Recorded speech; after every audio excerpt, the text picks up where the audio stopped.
le domicile paternel. Embrassades et larmes. Sur le marchepied, la petite Rima ne me lâche pas.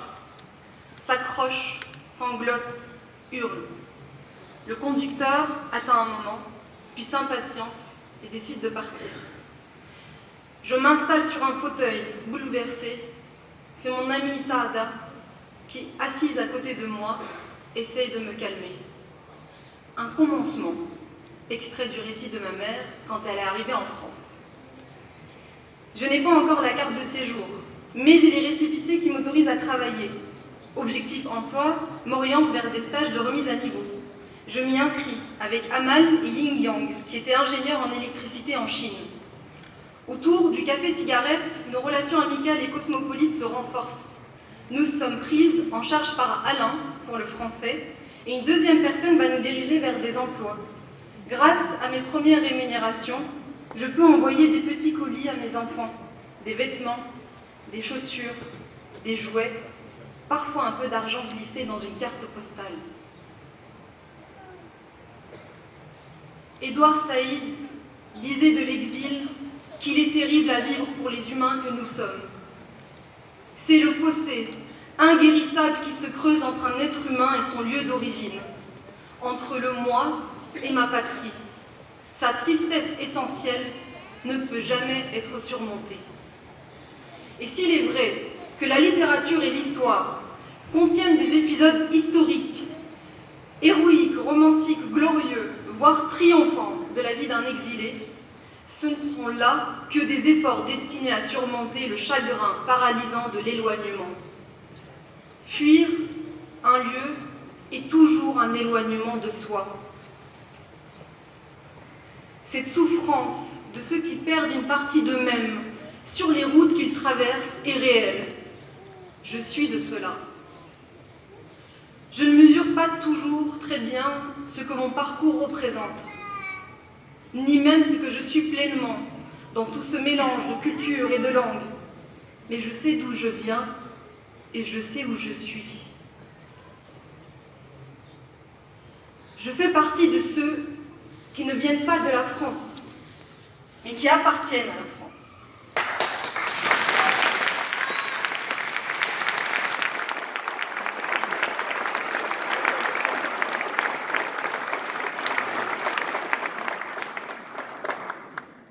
Ce qu'est la France, je l'ai su dès mon arrivée.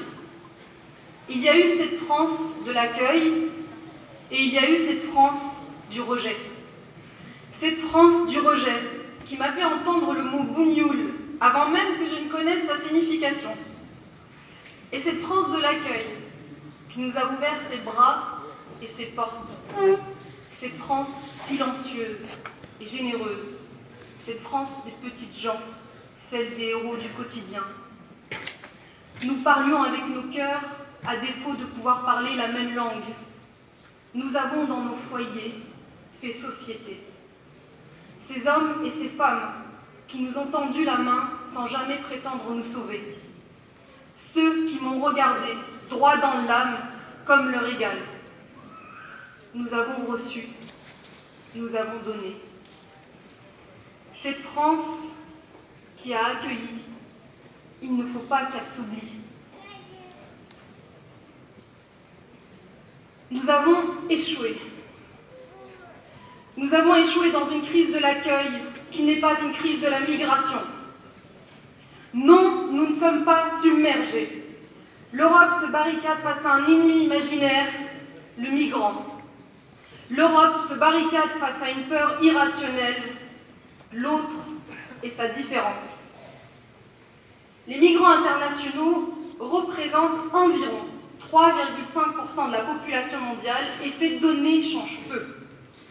Dans ces migrants internationaux, il y a ceux qui ont le bon passeport et ceux qui ont le mauvais passeport.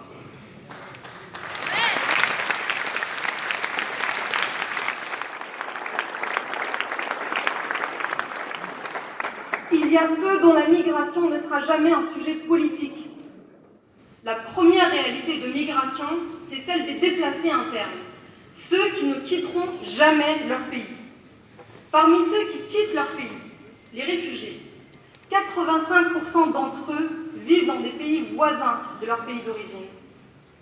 Puis viennent enfin ceux qui n'ont ni refuge chez eux, ni refuge autour de chez eux, et qui vont ailleurs au péril de leur vie.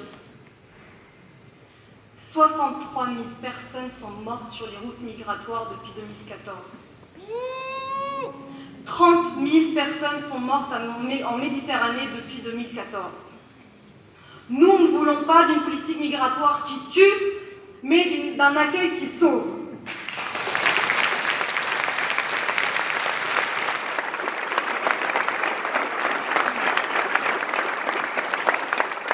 Avec le nouveau pacte asile et migration, le risque qui pèse sur l'Europe, c'est celui de l'encampement généralisé. Tous ces camps posent la question des modèles de société dans lesquels nous voulons vivre, des exigences d'hospitalité que nous voulons embrasser. Car les camps sont des lieux de mise à l'écart. Ces lieux sont les miroirs de nos échecs en matière d'accueil. Là aussi, nous avons échoué, parce que si le camp prétend sauver le présent des exilés, il le fait tout en sacrifiant leur avenir. Le camp, cet endroit sur terre qui nous fait redouter la vie, cet espace hors du temps et du réel qui nous déshumanise, cette prison qui nous apprend davantage à nous haïr qu'à nous aimer, cet entre-soi où l'on est défait de sa dignité. J'y ai vu ces êtres confinés qui s'effleuraient dans les rues exiguës et écaillées, traînant leur corps épuisé par un exil sans fin et dont ils ne soupçonnaient pas qu'un jour il serait si long, voire définitif. Imaginez un instant le gâchis que représente tout cet échec, tous ces camps dans lesquels tant d'humains sont condamnés à attendre. Face à tous ces défis, la politique peut quelque chose. Face à ces défis, l'Europe doit sortir de sa posture idéologique et porter des solutions politiques. Face à ces défis, mes chers amis, la solidarité et l'humanité peuvent enfin l'emporter.